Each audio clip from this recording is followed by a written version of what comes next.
Papers करेंगे क्योंकि आप लोगों का नवंबर के 5 डेज हैं और फिर दिसंबर का है और आपका आई थिंक 4 जनवरी को एग्ज़ाम है। कोई एग्ज़ाम की मुझे एग्जैक्ट डेट बता सकता है किस डेट को है?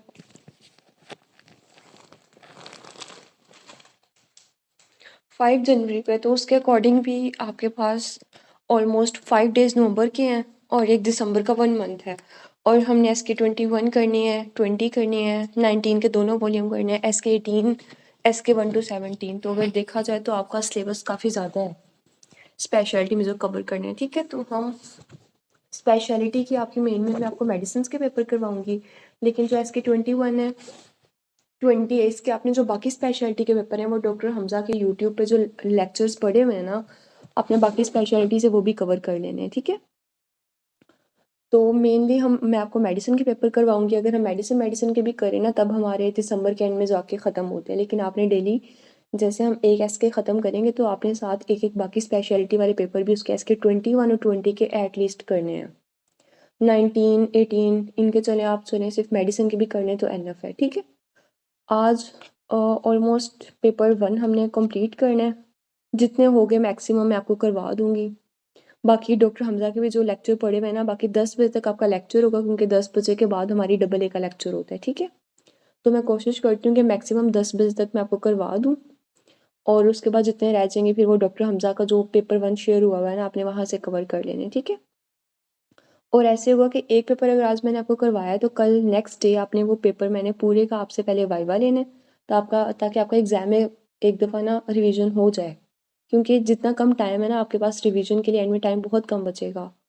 तो आपने जो भी क्लास लेनी है, रिकॉर्डेड लेक्चर लेना है, जैसे भी आपका टाइम एडजस्ट होता है, आपने वो पेपर प्रिपेयर करके नेक्स्ट डे मुझे उसका वाइवा देना है। ठीक है, तो इस तरह हम अपनी स्पेशलिटी की क्लास लेके चलेंगे। ठीक है, चलिए स्टार्ट करते हैं MCQs नंबर 1 से।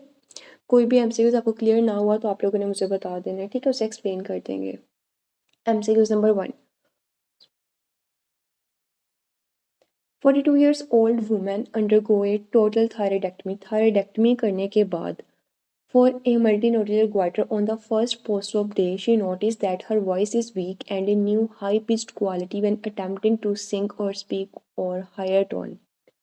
On laryngoscope exam, the vocal cord mobility is preserved, but the patient can't tense the ipsilateral vocal cord। तो ये सारे मसल्स, अब कौन सी नर्व सारी डैमेज होगी? वो कहते हैं external branch of superior laryngeal nerve. क्यों? क्योंकि जब हमारे पास external branch of superior laryngeal nerve involve होती है, तो जो वोकल कॉर्ड है ना, उसमें टेंस वोकल कॉर्ड होके या तो हाई पिच आती है, टेंस जब होते हैं अगर इंजर्ड हो जाए तो उसमें वीक पिच आ रही होती है। ठीक है, तो ओवरऑल हमारे पास यही आएगी, external branch of superior laryngeal nerve की इन्वॉल्वमेंट आएगी। ठीक है, सेकेंड MCQs कहते हैं कि 24 year old women present with A 1.5 centimetre painless fame mobile well circum breast lump discovered incidentally। It is non tender, rubbery and move freely under the skin। अच्छा, जब भी कोई फ्रीली मैस होता है ना, वो हमेशा कौन सा होता है? फाइब्रोएडिनोमा होता है। ठीक है, ये बहुत कम कॉमन होता है यंग के अंदर।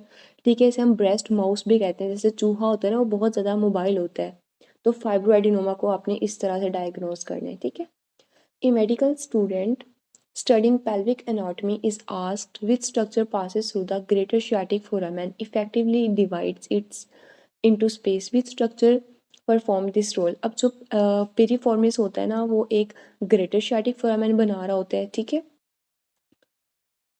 पेरिफॉर्मिस एग्जिट पेल्विस, पेरिफॉर्मिस जब पेल्विस से एग्जिट करता है through the greater sciatic foramen, तो वो डिवाइड कर जाता है suprapiriformis and infrapiriformis spaces के अंदर। ठीक है, फिर उसके अंदर से काफ़ी स्ट्रक्चर जो हैं, कुछ जो हैं वो सुपीरियर वाले स्ट्रक्चर से पास कर रहे होते हैं और कुछ उसके इन्फीरियरली पास कर रहे होते हैं। ठीक है, क्लिनिकली कहते हैं कि जब ये यहाँ से शाटिक नर्व कंप्रेस हो जाती है तो उसे कहते हैं पेरिफॉर्मिस सिंड्रोम कहते हैं। ठीक है, और जो शाटिक नर्व होती है वो कहाँ से पास कर रही होती है? पेरिफॉर्मिस के इन्फीरियरली पास कर रही होती है। ठीक है, ये सारे MCQs हैं।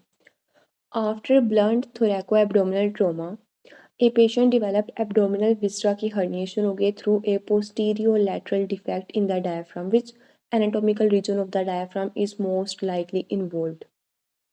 ठीक है, अब देखें, ब्लंट ट्रॉमा कहाँ हुआ है? एब्डोमेन के अंदर हुआ है, और एब्डोमिनल विस्टा की ही हर्निएशन कहाँ हुई है? पोस्टीरियर और लेटरल डिफेक्ट आया है डायफ्राम में। तो पीछे पीछे कौन सी ट्रायंगल उसकी एक डिफेक्ट आएगा? लंब्रोकोस्टल ट्रायंगल के अंदर, क्योंकि पीछे वाली साइड पे आया ना। क्योंकि आगे की साइड पे तो डिफेक्ट नहीं आया उसका, ठीक है। उन्होंने साइट ऑफ इंजरी आपके पास दी है कि पोस्टीरियर लैटरल, तो बैक की साइड पे कौन सी होती है, लंबरोकोस्टल, जो ट्रायंगल बन रही होती है उसके अंदर डिफेक्ट आ जाएगा। 5 MCQs कहते हैं 6 year old child present with hearing difficulty, recurrent ear pain, otoscopic exam show a retracted tympanic membrane। आपने इसको हाईलाइट कर लेना है। जब भी टिम्पैनिक मेम्ब्रेन रिट्रैक्टेड होती है तो आपके पास यूस्टिशियन ट्यूब का डिफेक्ट आ रहा होता है, ठीक है। अब आगे रीड कर लेते हैं। कहते हैं with decreased mobility and dull appearance there is conductive hearing loss on audiometry, which one of the following is the most likely cause. आपने इसमें से हाईलाइट क्या कर लेना है, रिट्रैक्टेड टिम्पैनिक मेम्ब्रेन। रिट्रैक्ट क्यों करती है यूस्टेशन ट्यूब, जब ब्लॉक हो जाती है, उसका कोई डिस्फंक्शन हो जाता है, causing negative middle ear pressure, ठीक है। 6 MCQs कहते हैं कि neonate is notice to have poor feeding, vomiting, hypotonia and urine odour describing by the parents as sweet और like burned sugar like urine आ रहा है। Newborn screening suggest an inborn error of branched chain amino acid. तो branched chain amino acids कौन कौन से होते हैं, विच एंजाइम डेफिशिएंसी, तो ये ब्रांच चेन अमाइनो एसिड का उन्होंने बता दिया ना, तो आपने इसमें से branch chain alpha keto acid dehydrogenase complex का डिफेक्ट आ रहा है, इसकी डेफिशिएंसी हुई हुई है। BCKDH की डेफिशिएंसी हुई हुई है। A young adult present with recurrent lactic acidosis and neurological symptoms। जब लैक्टिक एसिडोसिस ज़्यादा हो तो ऑब्वियसली न्यूरोलॉजिकल सिम्टम उससे आएंगे। Laboratory workup suggest impaired oxidative decarboxylation of pyruvate, supplementation with which vitamin is most likely to improve. अब देखें lactic acidosis हो रहा है और उसे न्यूरोलॉजिकल सिम्टम आ रहे हैं, ठीक है। Impaired oxidative decarboxylation of pyruvate, तो आपने कौन से एंजाइम की डेफिशिएंसी होगी यहाँ पे, थायामीन B1 की डेफिशिएंसी की वजह से आपको CNS की साइन एंड सिम्टम्स आ रहे होते हैं, ठीक है।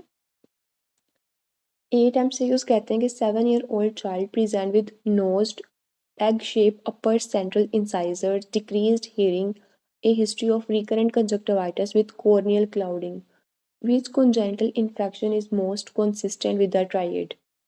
तो कहते हैं कि जो हंटिंजन टीथ होते हैं इसके अंदर क्या होता है, इसमें ये सारा ट्राइड आ रहा होता है कि नोज्ड या पैग शेप इंसाइजर टीथ होते हैं, सेंसरी न्यूरल हेयरिंग लॉस के साथ एसोसिएशन आती है। क्लासिकल ट्राइड किसका है, कॉन्जेनिटल सिफिलिसिस का। और कॉन्जेनिटल रूबेला के किसके साथ एसोसिएशन आती है, डेफनेस। अगर 7 प्रेगनेंसी के दौरान 7 वीक से पहले पहले अगर कोई सारा इन्फेक्शन हो रही है मीजल्स की, तो कैटरैक्ट होगा बच्चे में। अगर 7 वीक्स के बाद है तो डेफनेस। और ओवरऑल हिली एरियाज़ के ऊपर जो प्रेग्नेंट फीमेल्स रहते हैं जिन्हें कॉन्जेनिटल रूबेला या जर्मन मीजल्स होता है, उन्हें PDA का मरमर आता है। PDA का मरमर कौन सा होता है, कंटिन्यूस मशीन लाइक मरमर होता है। 9 MCQs कहते हैं पैथोलॉजिकल, हाँ जी, मशीन कंटिन्यूस मशीन लाइक मरमर की। कंटिन्यूस क्यों, क्योंकि वो पूरे हार्ट के जिस भी आप A1 A2 P1 P2 कहीं भी लगाएंगे तो आपको पूरे हार्ट के चारों उसके अंदर एपेक्स के अंदर नजर आ रहे होते हैं। एपेक्स में मतलब tricuspid area, mitral, aortic, pulmonary, सारे एरियाज में आपको सुनाई देते हैं। इसे कहते हैं continuous machine like murmur. A pathological slide from an oral mucosal biopsy demonstrate marked thickening of a prickle cell layer, but no hyperkeratosis, which epidermal layer is primarily involved in this change described as acanthosis।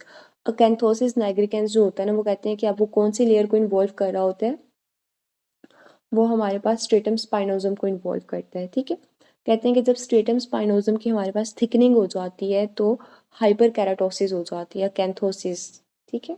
Stratum stratum स्पाइनोजम, ठीक है। और वो साथ अगर आपने इसके साथ association पूछेंगे स्ट्रेटम स्पाइनोजम के साथ, इसके बाद किसके एसोसिएशन किसको इन्वॉल्व करेगा, देन स्ट्रेटम कॉर्नियम को इन्वॉल्व करेगा। लेकिन आपने स्पाइनोजम को प्रेफर करना है, beta it is greater than delta. 38 years old sedentary man with BMI बहुत ज़्यादा है 32, present with velvety hyperpigmented plaques in the posterior neck fold that develop over the mouth. He reports increased thirst, occasional blurred vision. Which initial laboratory test is most appropriate to evaluate the likely underlying metabolic abnormality? तो उसमें हम क्या चीज़ check करेंगे, fasting blood glucose check करेंगे। क्यों, क्योंकि उसका BMI बहुत ज़्यादा है। तो सबसे पहले हम कौन सी मेटाबॉलिक एबनॉर्मेलिटी रूल आउट करेंगे, फास्टिंग ब्लड ग्लूकोज चेक करेंगे, ठीक है। टाइप डायबिटीज़ मेलाइटस को रूल आउट करने के लिए।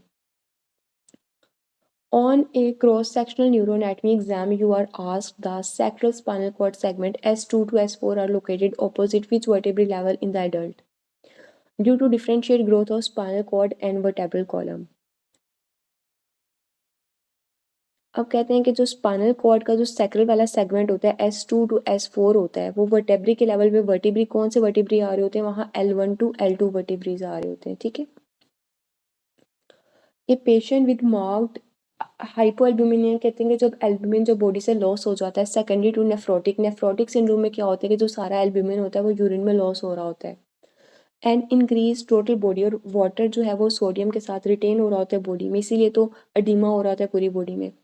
Which mechanism best describe the sodium retention seen in this setting, तो वो कहते हैं कि सोडियम रिटेंशन का मैकेनिज्म क्या होता है हमारे पास, plasma colloid oncotic pressure decrease हो जाता है, यानी कि सारा एल्ब्यूमिन तो लॉस होगी जिसकी वजह से लीडिंग टू इंट्रावस्कुलर वॉल्यूम जब डिप्लीट हो जाता है तो रैस मैकेनिज्म क्या करता है, रैस मैकेनिज्म क्या करेगा, वाटर को एब्जॉर्ब करता है ना सारा, तो साथ सोडियम भी आ जाएगी, रैस मैकेनिज्म की एक्टिवेशन हो जाती है,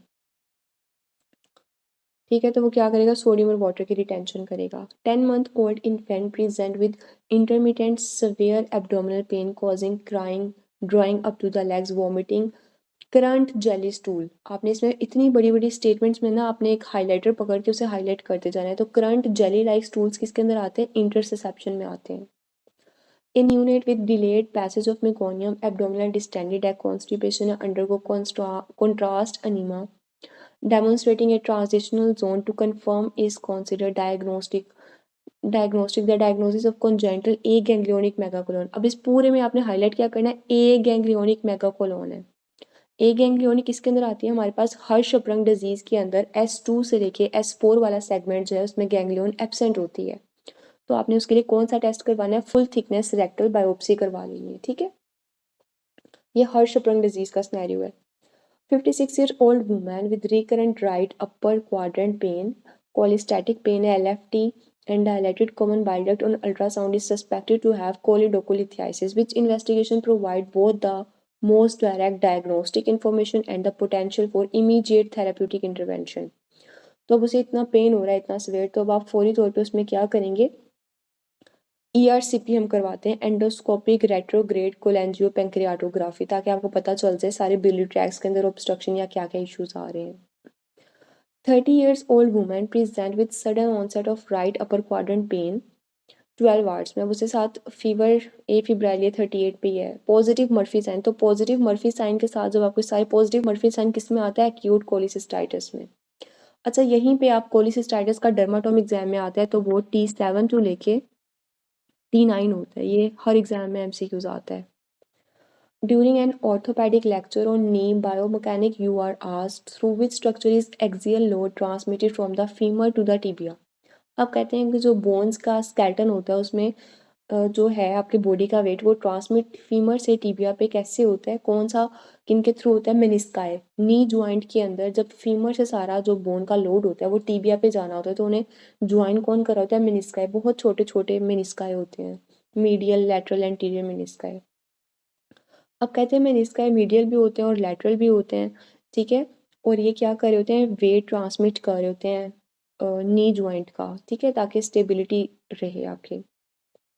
A patient with a localized bacterial cellulitis develop marked swelling, warmth and exudative fluid accumulation in the interstitial space।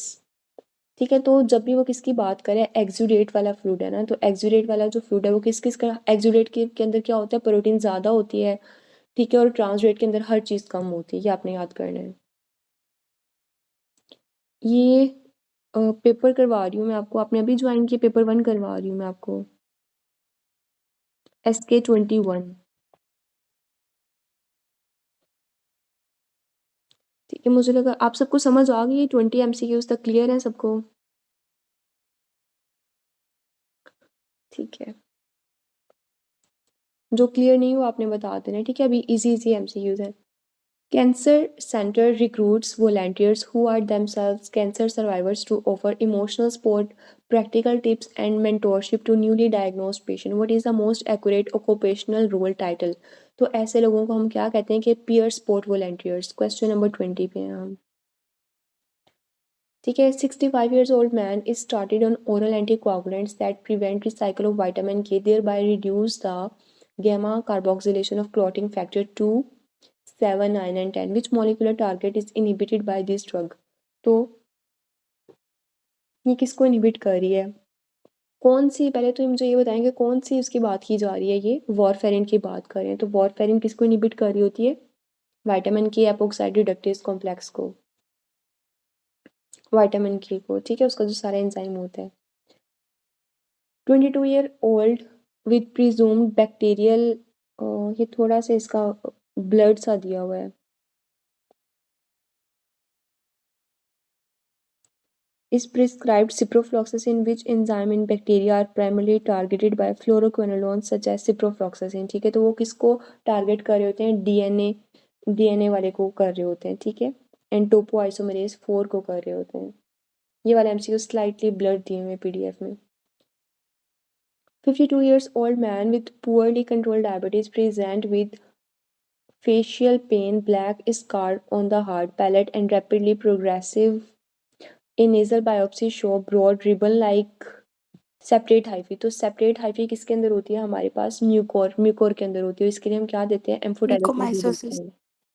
ठीक है, Mucor mycosis, exactly diabetic patient के अंदर यही होती है। ठीक है। 6 month old infant present with severe fasting hypoglycemia, lactic acidosis, hepatomegaly, doll-like face and elevated tags and uric acid, a deficiency of which enzyme best explain this? तो किस चीज़ की? Glucose 6 phosphate. हाँ जी, ये वॉन जर्की डिजीज के अंदर किसकी हो जाती है? G6P की डेफिशिएंसी हो जाती है ग्लूकोज 6 फॉस्फेटेज में। और कोरी डिजीज के अंदर किसकी डेफिशिएंसी हो जाती है? डी ब्रांचिंग एंजाइम्स की। 28 years old with acne is prescribed doxycycline. Which one of the following describe doxycycline primary antibacterial? इसका मैकेनिज्म क्या होता है? ये बाइंड करती है 30S smaller unit. 30S large smaller सब यूनिट होता है ना राइबोसोम का, लार्जर वाला 50 होता है, स्मॉलर होता है 30। बाइंड करा 30S राइबोसोमल सब यूनिट के साथ, ब्लॉक करता है amino acid tRNA binding site पे। ठीक है, सिंपल आपने याद करना है कि ये स्मॉलर राइबोसोमल सब यूनिट को ब्लॉक कर रहा है बस। 35-year-old woman has fluctuating tosses and diplopia, worse in the evening. एड्रोफोनियम और टेंसिलोन टेस्ट सारा हम क्यों किस में करते हैं? माइस्थीनियस ग्रेविस में करते हैं ना। Produce mark transient improvement in strength. What does a positive edrophonium test? अगर आपके पास पॉजिटिव आते हैं तो किस चीज़ को इंडिकेट करता है? माइस्थीनियस ग्रेविस को। A patient is found to have proximal muscle weakness that improve with repeated muscle use. कहते हैं अगर आप बार बार मसल को यूज करेंगे तो वो इंप्रूव हो जाएगा। Nerve conduction studies show increment with rapid repetitive stimulation. Autoantibodies against which target best explain the syndrome. तो presynaptic voltage gated calcium channel के अगेंस्ट हो रहा है। इस डिजीज का क्या नाम है? Lambert Eaton syndrome. ठीक है, इसका डायग्नोसिस क्या है? Lambert Eaton syndrome. ठीक है, इसका एमसीक्यूज बहुत दफ़ा एग्जाम में रिपीटेड आ रहा होता है। 28 years old man participates in 24-hour fast. His blood glucose level remain normal. Which combination of substrate and cofactor is most important for hepatic gluconeogenesis? तो हेपेटोग्लूकोनियोजेनेसिस के लिए हमें क्या क्या चाहिए? हर चीज़ चाहिए होती है। Amino acid, glycerol, lactate, biotin, B6 और B12। A patient has a high right vocal cord that lies in a पैरामीडियन कहते हैं जो एडक्टेड या मिडिल पोजीशन होती है। Present with hoarseness and difficulty breathing. Paralysis of which muscle best explain the inability to abduct. अब वो simple पूछना चाह रहा है कि एबडक्शन का ऐसा कौन सा मसल है जो आपको बता रहा है कि राइट वोकल कॉर्ड की पैरालिसिस हुई हुई है? तो posterior क्रेकोरेटिनॉइड। A neurological resident is asked which cerebellar efferent pathway connect the cerebellum to the midbrain। तो सेरिबेलम को जो मिड ब्रेन से कनेक्ट कर रहा होता है वो सुपीरियर सेरिबेलर पेडंकल होता है। सेरिबेलम को जो मेडल्ला से कनेक्ट करता है वो इंफीरियर सेरिबेलर पेडंकल होता है। ठीक है, और जो इसे पॉन्स से कनेक्ट करता है वो मिडल सेरिबेलर पेडंकल होता है। सुपीरियर होता है, मिडल और इंफीरियर। ठीक है, 3 होते हैं। 67-year-old man is brought to the emergency department 2 hours after sudden onset weakness on the right side of his face and right arm. He reports no numbness, visual changes or speech difficulty. His past medical history include a poorly controlled hypertension and type 2 diabetes mellitus. On examination muscle strength कम है, 3/5 पे है in the right upper limb.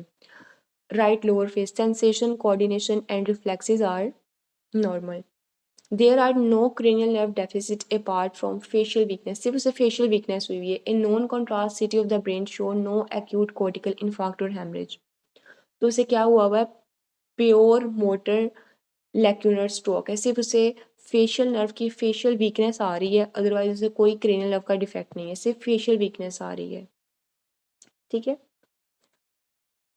9-year-old boy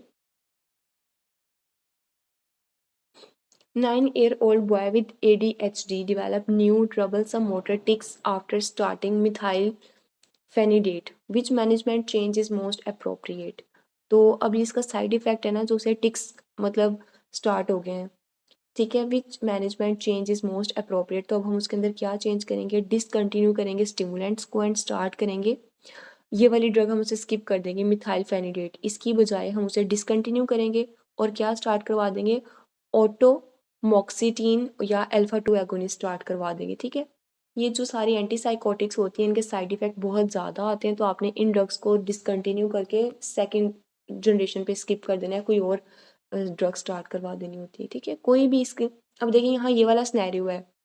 अब जो पहले वाली एसकेस है ना उसके अंदर इस तरह डिफरेंट ड्रग्स देते होते थे, तो यही आंसर है कि आपने इसको डिसकंटिन्यू करके ड्रग चेंज कर देनी होती है. A hypertensive patient is started on clonidine and reports lightheadedness initially but feels calm overall. What is a clonidine का मैकेनिज्म? सिंपली पूछ रहा है. तो क्लोनिडीन क्या करता है? अल्फा 2 एड्रेनर्जिक एगोनिस्ट है CNS में. 70 years old woman with no known narrow angle glaucoma is scheduled for a procedure. Which one of the following medication is contraindicated? It may precipitate an acute angle closure attack by causing pupil dilatation. तो वो कौन सी होती है? Anti muscarinic या atropine. Atropine क्या कर देगी? Peoples की डायलेटेशन माइड्रेसिस करवा देगी और वो एक्यूट एंगल ग्लोकोमा को और नैरो कर देगी. ठीक है. 34-year-old man with newly diagnosed Graves' disease has palpitation, tremor, anxiety. Which medication is best for rapid systemic control and also reduce peripheral T4 की conversion to T3 को stop करवा देती है. तो वो कौन सी होती है? प्रोप्रानोलोल. ठीक है. 72 years old man with ischemic cardiomyopathy and reduced ejection fraction developed persistent atrial fibrillation with rapid ventricular response. Which antiarrhythmic is preferred for rhythm control in patients with significant heart failure? तो एंटीआरhythmic अब हम इसमें कौन सी देनी है? अमायोडेरोन देंगे इसमें. ठीक है. अब ये देखें, रिदम को कंट्रोल करने के लिए हमने कौन सी देनी है? With significant heart failure. उसकी इंडिकेशन देखें. एक तो पेशेंट को हार्ट फेलियर भी है और हमने रिदम को भी कंट्रोल करना है. ठीक है. और उसे परसिस्टेंट वेंट्रिकुलर फिब्रिलेशन भी है. ठीक है. और साथ इस्केमिक कार्डियोमायोपैथी का ओल्ड एज का पेशेंट है, तो हमने कौन सी क्लास चूज करनी है? अमायोडेरोन. कोई मुझे यहाँ बता सकता है कि अमायोडेरोन कौन सी एंटीरिथमिक की क्लास है? 1, 2, 3, 4 या 5? Very good. क्लास 3 आ जाती है. ठीक है. 60 years old man presented with sustained monomorphic ventricular tachycardia, hypotension and diaphoresis and altered consciousness. What is the immediate next step? Next अब आप क्या करेंगे? अब कार्डियो वर्जन स्टार्ट कर देंगे उसे. ठीक है. क्योंकि उसका बीपी भी ऑलरेडी इतना कम है, अल्टर्ड कॉन्शियसनेस है, वेंट्रिकुलर टेकिकार्डिया चल रहा है. ठीक है. Which one of the following drug increases the synaptic norepinephrine primarily by inhibiting the norepinephrine uptake into the presynaptic terminals? तो आप इसमें क्या देंगे? ट्राइसाइक्लिक एंटीडिप्रेसेंट्स देंगे. After IV atropine is given for bradycardia में कौन सी ड्रग देते हैं? एट्रोपिन. एट्रोपिन आपने दिया. क्लिनिशियन ने ऑब्जर्व किया an initial paradoxical slowing of the heart rate before subsequent tachycardia. उसने देखा है कि देखिए ब्रेडिकार्डिया जो है एट्रोपिन, उसने तो ब्रेडिकार्डिया के लिए आपने दिया, लेकिन उसने ब्रेडिकार्डिया के लिए ट्रेकिकार्डिया बाद में करवाया, पहले ही उसका हार्ट रेट दोबारा इनिशियली स्लो हो रहा है. What explain the initial bradycardia? वो कहते हैं जो इनिशियल ब्रेडिकार्डिया होता है उसे कौन एक्सप्लेन कर रहा है? एट्रोपिन जो है ना वो इनिशियली क्या करता है? वेगल नर्व को स्टिमुलस करता है. जो वेगल नर्व है वो इनिशियली क्या करवाती है? पैरासिम्पथेटिक जो है हार्ट रेट को कम कर देती है. वेगस नर्व क्या करती है? वेगस नर्व का जो है ना पैरासिम्पथेटिक, हार्ट के अंदर इसका हर चीज़ को डिप्रेसिंग वाला रोल है, इनिबिट करती है. और जीआईटी में क्या करती है? ऑपोजिट है. जीआईटी में सारे स्फिंक्टर्स को और हर चीज़ के अंदर इसका पॉजिटिव इफेक्टिव रोल है. ठीक है। हार्ट के जो एस बीटा 1 रिसेप्टर्स होते हैं उन पे कौन एक्ट कर रहा होता है? सिंपैथेटिक। ठीक है, सिंपैथेटिक जो है वो हार्ट रेट को, हार्ट की कॉन्ट्रैक्टिलिटी को, वर्कलोड को इम्प्रूव कर देती है, 40 इंक्रीज कर देती है एग्जैक्टली। ठीक है। 45-year-old woman has difficulty buttoning her blouse for dysmetria. Finger nose test. Finger nose test आप किस में करते हैं? जब आप सेरिबेलम को फंक्शन को चेक कर रहे होते हैं। ठीक है। स्लर्ड स्पीच है, ब्रॉड बेस्ड स्ट्रैगरिंग गेट है, तो गेट भी हम कहाँ चेक कर रहे थे? सेरिबेलम में। Which neurological syndrome best describe this finding? तो सेरिबेलर अटैक्सिया, क्योंकि ये सारे हम साइन किस में चेक करते हैं? सेरिबेलर डिसऑर्डर्स को रूल आउट करने के लिए। सेरिबेलम नॉर्मली क्या करता है? हमारे पास पोस्चर को मेंटेन कर रहा होता है। 72 years old with progressive short-term memory loss, getting lost in familiar places, and difficulty with word finding and suspected to have Alzheimer disease. Which neuropathological findings support this diagnosis? तो ये Parkinson disease का scenario. Parkinson में क्या होते हैं? न्यूरोफिब्रिलेट angles बन जाती हैं, या टाउ या extra cellular beta amyloid plaques बन रहे होते हैं इसमें। ठीक है। तो ये इन्हें कहते हैं लीवी बॉडीज। ठीक है। जो न्यूरोफिब्रिलेट एंगल्स बन रहे होते हैं इन्हें क्या कहते हैं हम? लीवी बॉडीज। ये पार्किंसन वाले पेशेंट में होती है। ठीक है। और अगर अमाइलॉइड प्लेक्स के साथ जो टाउ टैंगल्स आ जाए तो ये अल्जाइमर डिजीज में आते हैं। A patient demonstrate slow rethinking movement. तो जो स्लो रीथिंग मूवमेंट्स होते हैं, अच्छा ये आपको नवंबर के एग्जाम में आया था। ठीक, सही है। तो ये बेसिक क्वेश्चन अभी देखिए, रिसेंट एसके हमने आपको इसीलिए स्टार्ट करवाई, वरना इससे पहले वाले बैचेस को हम एसके 1 to 17 करवाते थे। ठीक है। तो आपको स्लाइटली थोड़ी सी लंबी स्टेटमेंट्स इसके, तो हमें थोड़ा सा टाइम लगेगा एसके 21 पे। ठीक है। अच्छा देखें, जब भी स्लो रीथिंग और इनवोलेंट्री मूवमेंट्स होती है ना हाथ की, तो वो एथिटोसिस के अंदर होते हैं। एथिटोसिस में आते ही हाथों की स्लोली रीथिंग, जैसे कांपते हैं ना हाथ, इस तरह के मूवमेंट्स आते हैं। ठीक है। तो एथिटोसिस जो है वो किसको इन्वॉल्व करा होता है? बेसल गैंग्लिया को। ठीक है। और कोरिया की डेफिनेशन क्या है? कोरिया में हाथ जो है ना रैपिड और जर्की मूवमेंट्स होंगे और इरेगुलर मूवमेंट्स होंगे, और कोरिया किसको इन्वॉल्व करता है? कोऑर्डिनेट। ये भी आपका एमसीक्यूज है। 42 कहते हैं कि 19-year-old university student present with fever, sore throat, posterior cervical lymphadenopathy, atypical lymphocyte. जब भी एटिपिकल लिम्फोसाइट्स आ जाएं तो ये किसके अंदर आता है? एप्स्टेन बार इन्फेक्शियस मोनोन्यूक्लियोसिस के अंदर। इन्फेक्शियस मोनोन्यूक्लियोसिस कौन करवाता है? एप्स्टेन बार वायरस करवाता है। 34-year-old HIV positive patient with CD4 count 50, present with profuse watery diarrhea and wasting. Modified acid fast staining of stool demonstrates small oocytes. तो ये छोटे छोटे oocytes हैं, HIV है, CD4 काउंट 50 तक आया हुआ है, तो ये कौन सा ऑर्गेनिज्म होगा? क्रिप्टोस्पोरिडियम पैरवम। डोनेट शेप सिस्ट आती है इसमें। ठीक है। ट्रैवलर, अच्छा ट्रैवलर की हिस्ट्री बहुत इंपॉर्टेंट होती है। ठीक है। Traveller returning from rural Thailand develop pneumonia, multiple abscess, gram culture isolate a gram negative bacillus that is oxidase variable and grow in soil and water।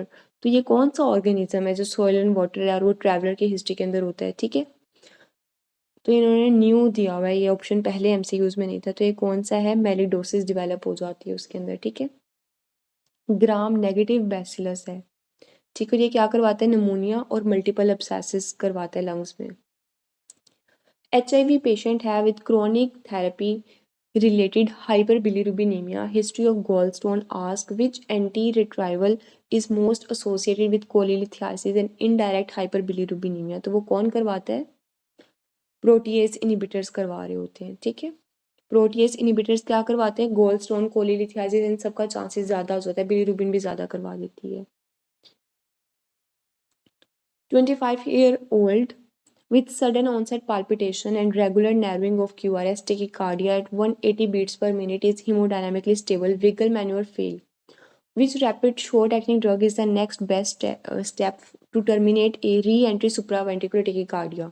अब हमने से कौन सी ड्रग देनी है? सुप्रावेंट्रिकुलर टेकिकार्डिया की ड्रग ऑफ चॉइस कौन सी है? अडीनोसिन, और ये आईवी देते हैं, ivy अडीनोसिन।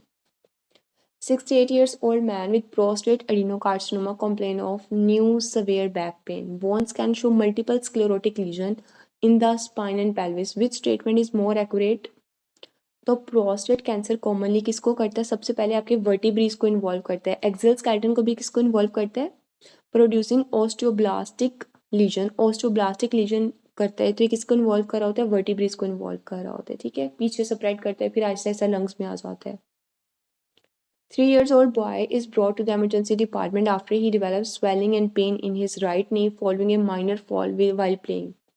His mother report that he had multiple episodes of prolonged bleeding after minor injuries. तो जब भी बच्चे में हीम आर्थरोसिस किसके अंदर आता है, हीम आर्थरोसिस वाला सारा स्नेरियो किसके अंदर आता है, हीमोफीलिया के अंदर आता है ना। तो हीमोफीलिया के अंदर आपने क्या कर देना है, फैक्टर 8 को रिप्लेस करना है। फैक्टर 8 मेजर की डेफिशिएंसी होती है या माइनर की डेफिशिएंसी होती है हीमोफीलिया में? माइनर की, नो माइनर की डेफिशिएंसी होती है। हीमोफीलिया में माइनर की डेफिशिएंसी होती है, और वॉन विली ब्रांड डिजीज के अंदर फैक्टर 8 मेजर की डेफिशिएंसी होती है,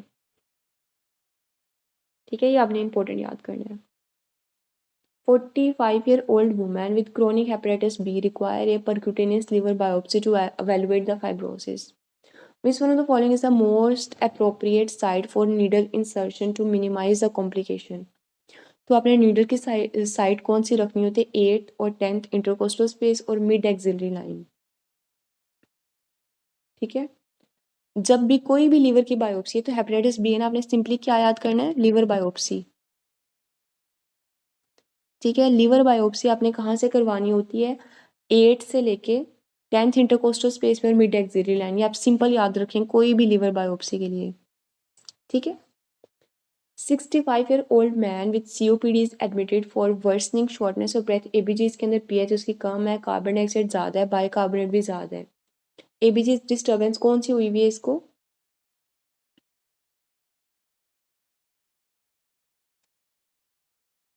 COPD के अंदर आपके पास रेस्पिरेटरी एसिडोसिस हो जाती है, ठीक है।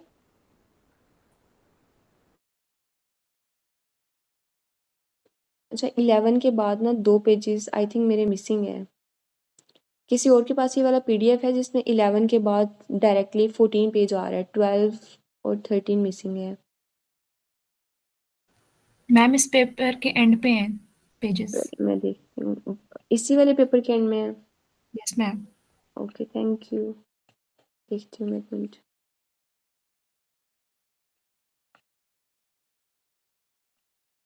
हाँ ये दिया मैं, ठीक है। तो ये हमारे पास आ जाएगा, क्रोनिक रेस्पिरेटरी एसिडोसिस डेवलप हो जाएगी उसमें COPD वाले पेशेंट में, ठीक है। 38 ईयर, अच्छा यहाँ तक 50 MCQ सबको क्लियर है। थोड़ी लंबी लंबी स्टेटमेंट है ना, इसलिए आप लोग भी अभी थोड़ा सा टाइम लग रहा होगा, ठीक है। इस पेपर की काफ़ी लंबी स्टेटमेंट्स हैं, इसलिए मैं अभी थोड़ा स्लो अभी करवा रही हूँ। 38-year-old HIV positive man is started on a new antiretroviral regime, ठीक है, regime. 2 weeks later he present with severe epigastric pain radiating to the back, nausea and vomiting. Lab show amylase and lipase. जब भी amylase lipase आए, back की तरफ pen जाए, तो वो कौन सा पेन होता है, पैंक्रियाटाइटिस का। कौन सी ऐसी ड्रग है जो पैंक्रियाटाइटिस कॉज करवाती है, डाइडिनोसिन, ठीक है, आपने याद करना है। और ज़ाइडोवोडिन क्या करवाती है, बोन मैरो की सप्रेशन करवाती है। बहुत इंपॉर्टेंट MCQs है।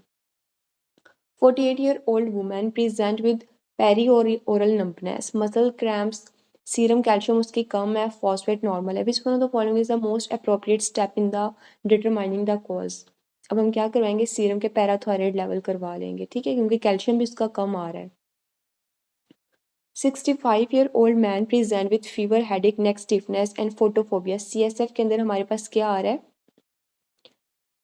Opening pressure, high protein. जब भी प्रोटीन ज़्यादा है, न्यूट्रोफिल, जब भी न्यूट्रोफिल ज़्यादा है तो आपके पास कौन सा मेनिंजाइटिस है, बैक्टीरियल मेनिंजाइटिस। और बैक्टीरियल मेनिंजाइटिस ओल्ड एज के अंदर, ओल्ड एज के अंदर हमेशा कौन सा ऑर्गेनिज्म होता है जो ये कॉज करता है, स्ट्रेप्टोकोकस। नमूनी हमेशा स्टैफ नमूनी आपने याद करना है, ठीक है। 22-year-old man suddenly stand up from seated position, feel light headed. BP उसका कम है, mild tachycardia, there is no murmur, physical examination is otherwise normal.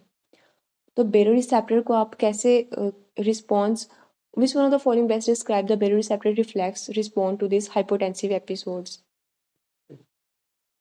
ये सिंपली बात कर रहा है कि जब आप बैठे होते हैं, बैठने के बाद अगर आप फ़ौरन खड़े हो जाएं तो आपका हार्ट रेट कंपनसेशन के तौर पे इंक्रीज करता है, टोटल पेरिफेरल रेजिस्टेंस कम हो जाती है, ठीक है। अब ये देखिए उन्होंने कितना अजीब सा स्नैरियो बना के दिया हुआ है, लेकिन अगर आपने पहले वाली सारी एसकेस की होंगी ना, हाँ जी, ग्रेविटी की मसल्स, ग्रेविटी की वजह से होता है।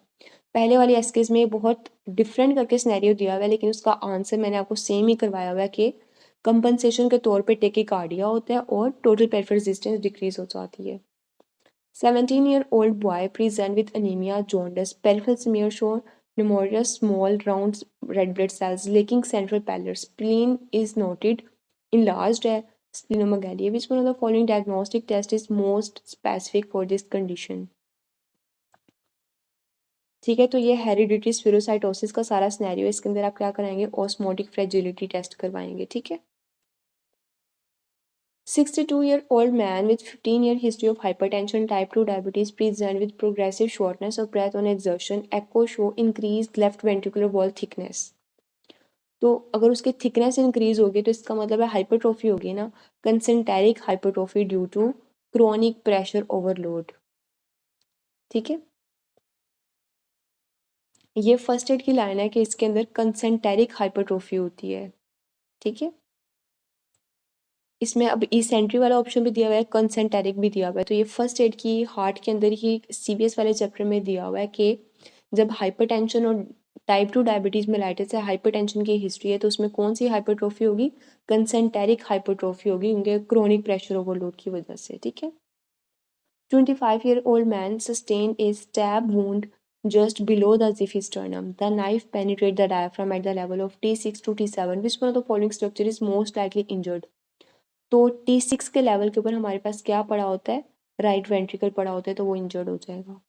60-year-old man suffers an acute ST elevation, इनके STEMI हो गया है, undergo reperfusion therapy 4 weeks later histological examination of the infarcted area is most likely revealed. तो वो क्या रिवील कर रहा होता है, कितने टाइम के बाद उन्होंने बताया हुआ है, 4 वीक्स लेटर, इनके 1 मंथ के बाद, 1 मंथ के बाद जो है ना सारा फाइब्रस स्कार बन जाएगा, डेंस कोलेजन डेपोजिशन होगी और फिर फाइब्रस स्कार फॉर्मेशन हो जाएगी। ठीक है, 1 मंथ के बाद। 36-year-old man present with right sided facial numbness है, ptosis है, meiosis है, flushing है, alongside with medial deviation of the right eye. तो लीजन हमारे पास कहाँ पे है, अब हमारे पास एक तो थर्ड नर्व के सारे साइंस आ रहे हैं ना, टोसिस है, मायोसिस है और राइट साइड की फेशियल नंबनेस भी है। तो जो ये टोसिस और मायोसिस है, किसकी वजह से, सिंपैथेटिक हॉर्नर सिंड्रोम आ जाएगा ना, हॉर्नर सिंड्रोम के साथ ओकुलोमोटर नर्व आ रही है। ठीक है, हॉर्नर सिंड्रोम आ जाएगा, उसमें सिंपैथेटिक पाथवे सारा लॉस हो जाता है। 45-year-old woman presented with progressive hearing loss in her right ear and intermittent tinnitus over the past 6 months. She also noticed weakness on the right side of her face, making it difficult to smile. Close her eye. तो ये इतनी सी line आपको कोई explain कर सकते हैं किस चीज़ को, किस चीज़ की बात करें, यहीं से आपका आंसर पता चल जाएगा, आपको इतनी बड़ी स्टेटमेंट पढ़ने की ज़रूरत ही नहीं है।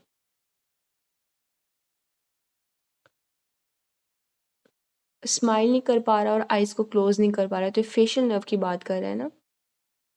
वीकनेस है अपर एंड लोअर फेशियल मसल्स की, सेंसरी न्यूरल हियरिंग लॉस, तो ये मोस्ट प्रोबेबली सेरिब्रोपोंटाइन एंगल आएगा इसका, क्योंकि सेरिब्रोपोंटाइन एंगल के वहाँ से आपका सेंसरी न्यूरल हियरिंग लॉस भी है ना, तो 7 और 8 क्रेनियल नर्व जो इन्वॉल्व होती हैं वो सेरिब्रोपोंटाइन एंगल आएगा। ठीक है, इसका आंसर क्या दिया हुआ है, 60 MCQ। अब हमें वापस ऊपर चलते हैं, अल्फा ही दिया हुआ है ना, अल्फा ही बनता है। ठीक है, ये आ गया, अल्फा ही दिया हुआ इन्होंने। 61 MC, अच्छा यहाँ तक 60 MCQ सबको क्लियर है। ठीक है। 29-year-old woman developed optic neuritis, weakness in her lower limbs. MRI revealed demyelinating lesion. तो डीमाइलिनेशन हमेशा कौन करवा रहे होते हैं हमारे पास, ओलाइगोडेंड्रोसाइट्स, सीएनएस के अंदर करवाते हैं ओलाइगोडेंड्रोसाइट्स और पेरिफेरल नर्वस सिस्टम में श्वान सेल्स करवा रहे होते हैं। 62 कहते हैं कि 65-year-old man with a lacunar stroke affecting the internal capsule is found to have weakness and sensory loss on the right side of his body. Damaged area is primarily composed of which type of tissues? White matter. ठीक है, तो वो सारे white matter आ जाएंगे उसमें internal capsule के level पे। During neurosurgery, the free margin of the falx cerebri is visualized. To which structure anteriorly falx cerebri किसके साथ अटैच होते हैं? क्रिस्टा गिलाई के साथ। ये न्यूरोएनाटॉमी का क्वेश्चन है। 34-year-old man sustained blunt abdominal trauma in a minor vehicle accident. Imaging reveal injury to the structure located anterior to the third part of the duodenum. अब कहते हैं कि ड्यूडेनम के 3 पार्ट्स होते हैं, एक एंटीरियर होता है, एक पोस्टीरियर होता है। अब जो एंटीरियर वाले का फर्स्ट पार्ट होता है एक ड्यूडेनम का, एक सेकंड पार्ट होता है, एक थर्ड पार्ट होता है। अब कहते हैं ड्यूडेनम का जो थर्ड पार्ट है उसके एंटीरियरली कौन सा स्ट्रक्चर पड़ा है जो डैमेज हो जाएगा? Superior mesenteric artery. वहाँ क्या पड़ा हुआ है? Superior mesenteric artery. 36-year-old man is undergoing exploratory laparotomy after blunt abdominal trauma. Surgeon identify a third part of the duodenum, noticed a large vascular structure posterior to it. Which one of the following is most likely? अब देखें, अब कहते हैं कि third part के सारे relation की बात करें, इसके एंटीरियरली क्या पड़ा हुआ है? बड़ी बड़ी वेसल्स हैं, सुपीरियर मेसेंटेरिक आर्टरियल वेसल्स, ठीक है, और मेसेंट्री पड़ी हुई है। पीछे क्या पड़ा हुआ है? Right ureter, right sauce muscle, inferior vena cava और एओर्टा। तो वो जो बड़ी बड़ी वेसल पोस्टीरियरली पूछना चाह रहे हैं ना कि इसके पीछे क्या पड़ा हुआ है? बड़ी बड़ी वेसल्स, एओर्टा पड़ी हुई है, एओर्टा और इंफीरियर वेना कैवा, ठीक है। इसके ऊपर क्या पड़ा हुआ है? हेड ऑफ पैंक्रियाज और इंफीरियरली कॉइल्स ऑफ जजरम, ठीक है। ये सारा रट्टे वाले पॉइंट्स हैं, मतलब ये आप याद करेंगे एनाटॉमी तो आपको याद रहेगी, ठीक है। 40 years old man is brought to the emergency department after blunt chest trauma. Physical examination reveal a paradoxical chest wall movement on inspiration and expiration. Which one of the following is the most likely diagnosis? तो ये फ्लायल chest है उसका, ठीक है। जब भी chest trauma, blunt chest trauma होता है उसके बाद क्या होता है? फ्लायल चेस्ट हो जाता है आपका, रिब्स के नीचे वाले रिब्स टूटने की वजह से। 45-year-old man present for a routine health check. He has sedentary lifestyle, BMI 31 के ऊपर है। अभी हमने पीछे भी किया था कि जब लिपिड प्रोफाइल, उसके टैग्स भी ज़्यादा हैं, हर चीज़ ज़्यादा है, ठीक है। Which hormone is most directly implicated in the pathophysiology of the lipid abnormality? तो इंसुलिन की एबनॉर्मेलिटी हुई हुई है। 58-year-old man with chronic kidney disease CKD present with calf pain, muscle weakness. Laboratory study reveal elevated serum PTH उसका ज़्यादा है। Which one of the following is a direct effect of PTH on kidney in this patient? तो अगर PTH parathyroid hormone का level ज़्यादा है तो वो क्या करेगा? फॉस्फेट की एक्सक्रीशन ज़्यादा करेगा और कैल्शियम की एब्जॉर्प्शन ज़्यादा करेगा, ठीक है। आपने मेनली ना पैराथायराइड हार्मोन का रोल पूछा हुआ है, ठीक है। 25-year-old man ingests a large quantity of ammonium hydroxide solution in a suicide attempt. Several hours later, ABGs के अंदर pH उसकी अल्कलाइन साइड पे है, कार्बन डाइऑक्साइड नॉर्मल है, बाइकार्बोनेट भी ज़्यादा है, तो pH और ये ज़्यादा है तो ये क्या बना? मेटाबॉलिक अल्कलोसिस बन गया। 38-year-old woman present with chronic watery diarrhea, flushing episode, wheezing. She is found to have large hepatic mass on imaging. Which one of the following is most likely underlying cause of her symptom? तो उसे क्या develop हुआ हुआ है? जब भी flushing आ जाएगा, flushing किसके अंदर आती है? कार्सिनोइड ट्यूमर का ये सिम्टम है, फ्लशिंग आ रही होती है आपके पास, ठीक है। फ्लशिंग, वीज एंड वाटरी डायरिया। यहाँ तक 70 MCQ सबको क्लियर है? बहुत बड़ी बड़ी स्टेटमेंट्स थी इनकी, बहुत टाइम लग गया है। यहाँ तक सब MCQs क्लियर है सबको? चलें, ठीक है। During embryonic development which structure gives rise to the central tendon of the diaphragm? तो एम्ब्रियोनिक स्ट्रक्चर के दौरान जो सेंट्रल टेंडन है डायफ्राम को, वो कौन दे रहा होता है? Septum transversum. 24-year-old woman present with headache, fever, lumbar puncture reveal opening pressure जो है 180 पे है। 10 लिम्फोसाइट्स है, नॉर्मल ग्लूकोज है, नॉर्मल प्रोटीन है, तो मोस्ट लाइकली इसकी कॉज क्या है? हेडेक और फीवर की। हेडेक और फीवर की नॉर्मली इसकी क्या कॉज है? ऑप्शन रीड करते हैं। Influenza virus. इन्फ्लुएंजा वायरस हमारे पास क्या करता है? वायरल मेनिंजाइटिस करता है हमारे पास। वायरल मेनिंजाइटिस में ग्लूकोज कम होती है और न्यूट्रोफिल ज़्यादा होते हैं, ठीक है। During a posterior surgical approach to the spinal canal, उसे कहते हैं laminectomy. Which structure is removed first to expose a vertebral canal? तो सबसे पहले उसके ऊपर क्या पड़ा होता है? स्पाइनस प्रोसेस को हम रिमूव करते हैं। 54-year-old man presented to the emergency department with sudden onset abdominal pain, distension, vomiting for the past 12 hours. He has not passed stool flatus since the symptom has begun. On examination, his abdomen is distended with high-pitched bowel sound. Laboratory tests are unremarkable. Abdomen upright radiograph is ordered. Which one of the following radiograph अब आप कौन से predict कर रहे हैं patient को क्या हो सकता है? ठीक है। उसके अंदर आपके पास मल्टीपल एयर फ्लूइड लेवल्स आएंगे और डायलेटेड बाउल लूप्स आएंगी, ठीक है, क्योंकि एब्डोमेन जो है ना उसका सारा डिस्टेंडेड पड़ा हुआ है। और वॉमिटिंग की हिस्ट्री एब्डोमिनल पेन है तो मोस्ट लाइकली ऑब्स्ट्रक्शन का सारा सिनेरियो है, ठीक है, स्मॉल इंटेस्टाइन के ऑब्स्ट्रक्शन में ऐसे आ रहा होता है। A patient is suspected of having a perforated viscus. What is the minimum volume of free intraperitoneal air required to detect the pneumoperitoneum? नीमोपेरिटोनियम होता क्या है हमारे पास, जो सारी इसमें एयर आ जाती है, तो उसमें कहते हैं कि कितनी एयर है जो चेस्ट एक्सरे के अंदर हमें आए, तो हम कहते हैं कि ये मिनिमम कितनी वॉल्यूम ऑफ एयर है जो हम डिटेक्ट कर लेते हैं, इसमें आ जाती है 1 ml अगर हो तो, ठीक है। 40 years old man present with multiple episodes of vomiting followed by hematemesis.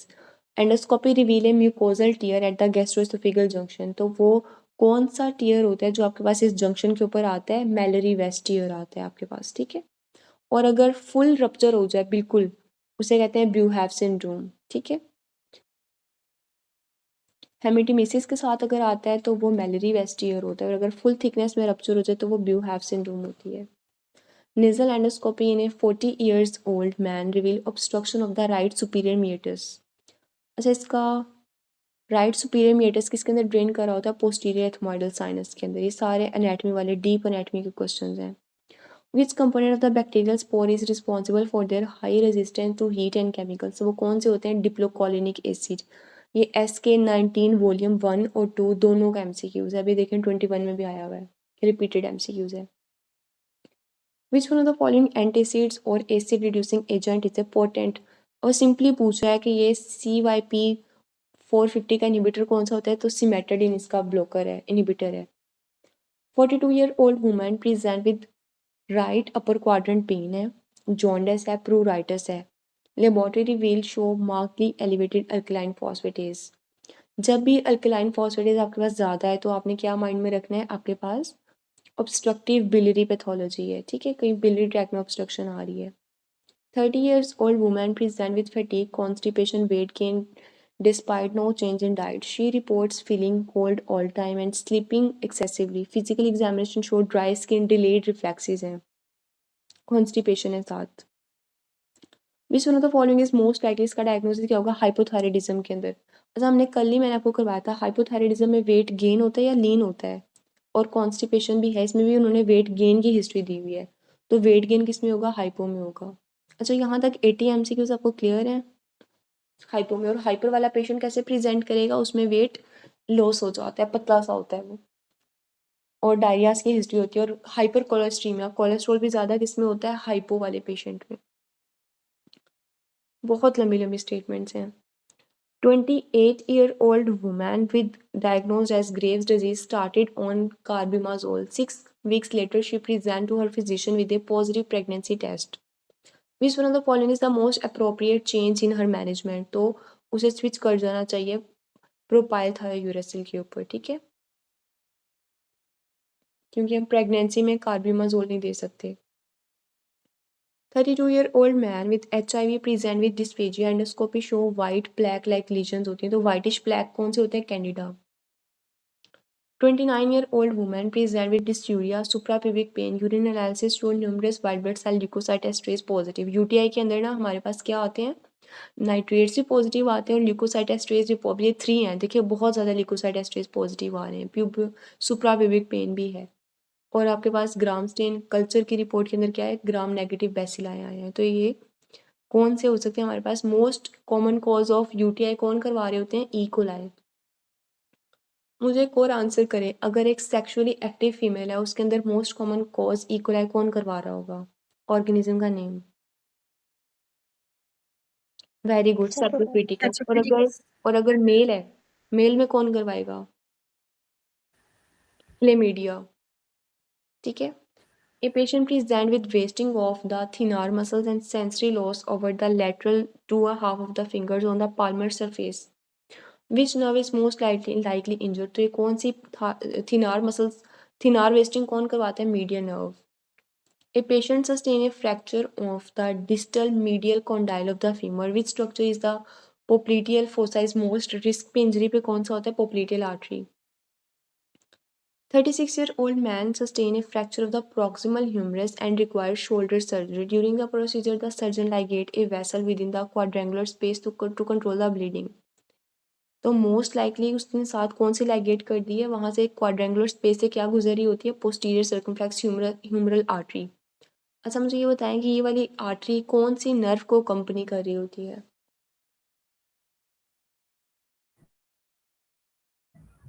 Radial nerve. Axillary nerve बच्चों, रेडियल नर्व यहाँ क्वाड्रेंगुलर स्पेस में क्या करने आएगी, ठीक है, radial nerve sorry axillary nerve होती है, ठीक है। So which one of the following structure provide the greatest dynamic stability to the glenohumeral joint? तो glenohumeral joint को maximum stability कौन provide कर रहा होता है? rotator cuff muscles. 32-year-old man is involved in a motor vehicle collision and sustained a posterior dislocation of the hip. तो most likely nerve कौन सी damage होती है? Sciatic nerve. 28-year-old woman present with sciatic pain radiating down the back of her thigh shortly after receiving a intramuscular injection in her right buttock. On examination, she has weakness of knee flexion and diminished ankle reflexes. Which one of the following structure most likely injured? अब कौन सा injured हो गया structure उसका? Sciatic nerve damage हुई है ना, उसी की वजह से सारी pain हो रही है उसे। 54-year-old man require induction of anesthesia for an emergency orthopedic procedure. He has history of severe asthma, borderline hypotension. अब देखें एस्थमा के अंदर आपने एनेस्थीसिया सोच समझ के देना है, साथ उसे हाइपरटेंशन भी है। Ketamine is chosen for induction. Which one of the following is primarily cardiovascular effect of ketamine that make it useful in this patient? Ketamine heart पे क्या करेगा? सिंपैथेटिक ब्लड फ्लो को इंक्रीज कर देगा, क्योंकि ऑलरेडी उसे हाइपोटेंशन है ना, तो उसे पॉजिटिव इफेक्ट सिंपैथेटिक क्या करेंगे, सिंपैथेटिक एक्टिवेट हो जाएंगे तो वो हाइपोटेंशन भी उसकी इंप्रूव हो जाएगी। Smooth muscles of blood vessels को कंस्ट्रिक्ट करवाएंगे तो ब्लड प्रेशर भी थोड़ा मेंटेन हो जाएगा। 91 कहते हैं कि 7 years old boy is brought in to his parents for frequent episodes of staring into space for 10 to 15 seconds। तो ये बताएं कौन से ऐसे होते हैं, यहाँ यहीं पे आपको समझ आ जाएगी कौन से फिट्स हैं ये। एब्सेंट सीजर्स होते हैं ना, कि आपको लगता है कि बच्चा Yes. स्टेट कर, एब्सेंट सीजर्स होते हैं, ठीक है। एब्सेंट सीजर की ड्रग ऑफ चॉइस कौन सी है? एथोसोक्सामाइड। अच्छा यहाँ तक 90 MCQ सबको क्लियर है? 63-year-old man with type 2 diabetes present with confusion and a generalized tonic-clonic seizure. He has been taking glibenclamide। तो glibenclamide हमारे पास ये क्या करवाती है? ये हाइपोग्लाइसीमिया करवाती है। अब उसके बाद उसे लेने के बाद देखें ब्लड ग्लूकोज 35 पे आ गई। विच one of the following is most likely cause of this symptom? तो हमने एक मिनट, कॉज उसकी क्या है? हाइपर ऑस्मोलर हाइपरग्लाइसेमिक स्टेट के लिए उसने यूज़ किया हुआ है, ठीक है, ड्रग इंड्यूस्ड है।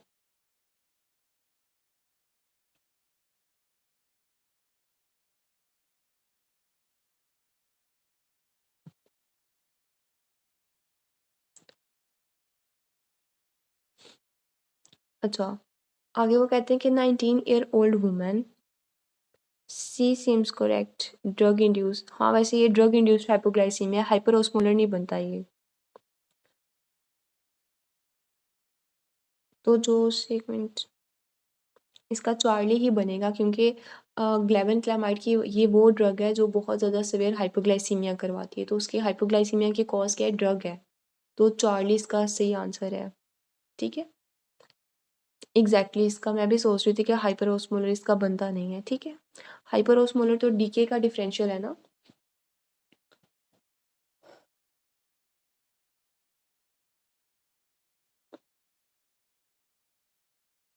इसका चार्ली ही करेक्ट बनता है कि ड्रग इंड्यूस ग्लाइबेनक्लेमाइड यूज करने की वजह से उसे हाइपोग्लाइसीमिया हो रहा है, ठीक है।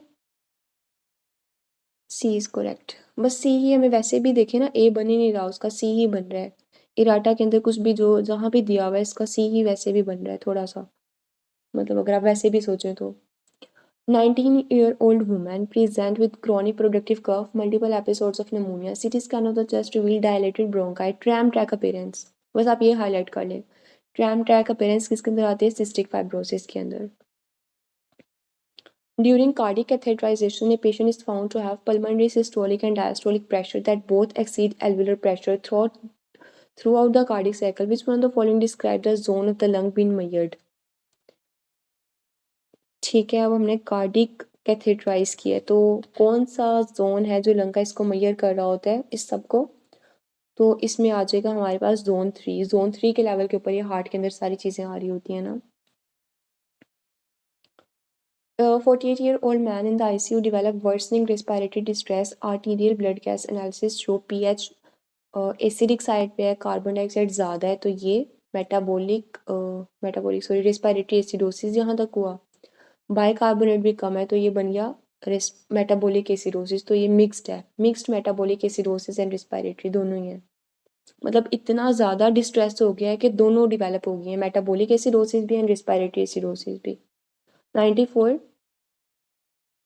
अब देखें, जो लंग के जोन होते हैं ना, जोन 1 होता है एपेक्स के ऊपर, जो जोन 2 होता है वो मिडिल लाइन ऑफ यानी कि जो दरमियान में होता है, और जो हार्ट होता है वो नीचे करके पड़ा होता है ना थोड़ा सा।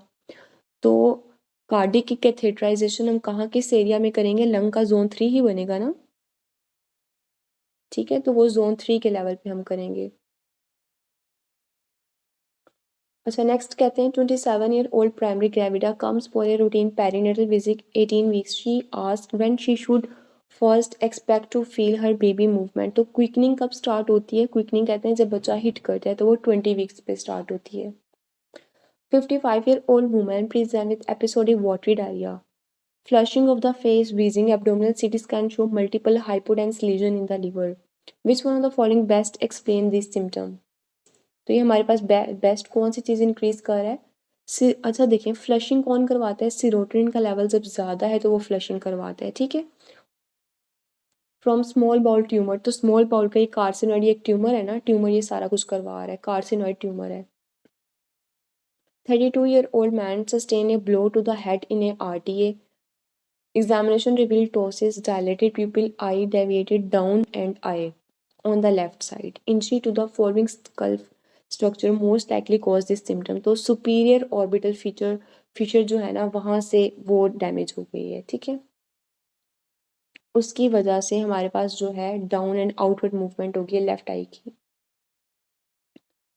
24-year-old man present after a motorcycle crash. He has swelling over the lateral knee. Foot drop हो गई, तो फुट ड्रॉप कौन सी नर्व करवाती है? कॉमन पेरोनियल नर्व, ठीक है। अगर फिबुला डैमेज हो जाए तब भी कौन सी नर्व डैमेज होगी? फिबुला का फ्रैक्चर हो जाए तो कॉमन पेरोनियल। वेरी गुड, क्योंकि ये उसकी नेक से गुजर रही होती है ना। 19-year-old sprinter suddenly stopped during a race after feeling a pop in the back of his thigh. Examination revealed tenderness over the ischial tuberosity and weakness of the knee flexion.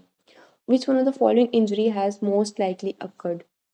तो जैसे पॉप अप हुई है ना back के ऊपर, वो क्या हुई है? इश्कियल tuberosity की एवर्जन हो गई है, ठीक है, इश्कियल tuberosity की एवर्जन हो गई है। अच्छा, यहाँ तक 100 MCQ सबको क्लियर है? ये एक दफ़ा आपने खुद भी रीड करने हैं, आपको थोड़ी सी समझ ज़्यादा अच्छी से आ जाएगी, ठीक है। और बाकी जो 100 से ऑनवर्ड्स MCQs है वो डॉक्टर हमजा के यूट्यूब के ऊपर लेक्चर्स पढ़े हुए, आपने वहाँ से देख के कवर कर लेने हैं। कल इंशाल्लाह मैं कोशिश करूँगी लेक्चर ना आपका थोड़ा सा हम 8:45 तक स्टार्ट कर लें, ताकि फ़र्स्ट 15 मिनट्स जो है ना वो हम अपने रिवीजन के रख लें। मैं आपसे पूरा पेपर सुनूंगी और 9 से 10 तक हम एग्जैक्टली अगला पेपर करेंगे, क्योंकि इनके ना 200 MCQs हैं। तो मेरी कोशिश है कि 1 आवर में मैं आपका मैक्सिमम करवा दूँ, क्योंकि रिवीजन भी आपकी उतनी इंपॉर्टेंट है। ऐसे नहीं होगा कि हम पीछे से आप लोग छोड़ते जाएं और हम आगे आगे चलते जाएं, क्योंकि रिवीजन का टाइम बिल्कुल भी नहीं बचता, ठीक है। तो 8:45 से लेकर 9 PM तक इंशाल्लाह आपका पेपर 1 का वाइवा लूँगी मैं आपका, क्योंकि इसके MCQs बहुत लंबी लंबी स्टेटमेंट्स हैं और बहुत ज़्यादा हैं, ठीक है। तो 9 to 10 PM हम अपनी 100 जितने मैक्सिमम MCQs मेरी कोशिश होती है मैक्सिमम मैं आपको करवा लूँ, ठीक है। लेकिन ज़्यादा स्पीडली भी नहीं करवाया क्योंकि उसके स्टेटमेंट्स बहुत लंबी लंबी थी, ठीक है। और इसमें न्यू MCQs भी काफ़ी हैं। हाँ जी, एग्जैक्टली, याद भी आपकी प्रेपरेशन भी ऐसी होगी जब आप बार बार, अभी आप खुद पढ़ेंगे, फिर जब कल मैं आपसे वाइवा लूँगी आपकी सारी चीज़ें दोबारा गो थ्रू हो जाएंगी, ठीक है। तो आपने अपनी हैबिट बनाएं कि आपने लेक्चर ख़त्म होने के बाद, या फिर मेरा जैसे कल का लेक्चर है आपने उससे 2 घंटे पहले अपनी एसकेस को डेली टाइम देना है।